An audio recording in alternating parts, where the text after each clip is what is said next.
brothers. Born of the same woman, raised under the same sun, but carved from very different storms, Cain was the first. His hands calloused before he learned to speak. His eyes always turned to the soil, watching the way things broke to grow. There was nothing delicate about him. He plowed and planted and bled into the land, and the land learned to fear him. Abel was different. He came with laughter, with open arms and curious steps. Where Cain built, Abel sang. Where Cain toiled, Abel wandered, following the bleats of soft-bellied sheep like a boy following clouds. Their father taught them how to survive. Their mother taught them how to listen. But it was the silence in between that shaped them. Cain was the first to understand that sacrifice was more than smoke. He would rise before the sun, gather his grain, break his back for the offering. He arranged his altar with precision, stone by stone, seed by seed, until it stood like a monument to effort. Abel brought lambs, soft, perfect, breathing things. He'd pet them gently before sliding the blade across their throats. His sacrifices stained the stones red and rose in thick, full-bodied smoke.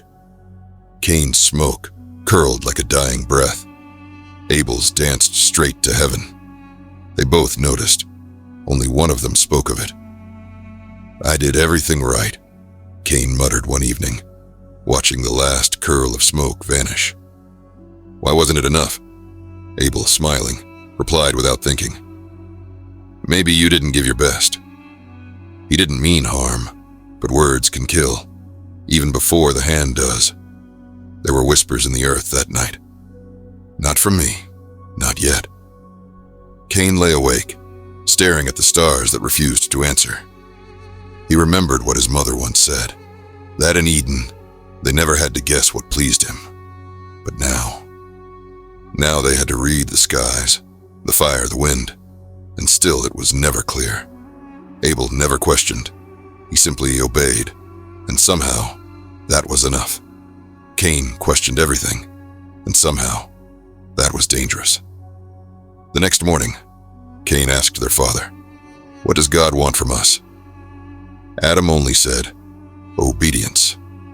But Cain wanted understanding, and understanding has a price. The field where it happened was quiet. Abel had just returned from the hills, arms full of herbs and fleece. He looked younger that day, softer. Cain stood waiting. He didn't hold a weapon. Not at first. "You heard him again last night?" Cain asked. Abel nodded. "He told me to prepare another offering." "Did he speak of me?" Silence.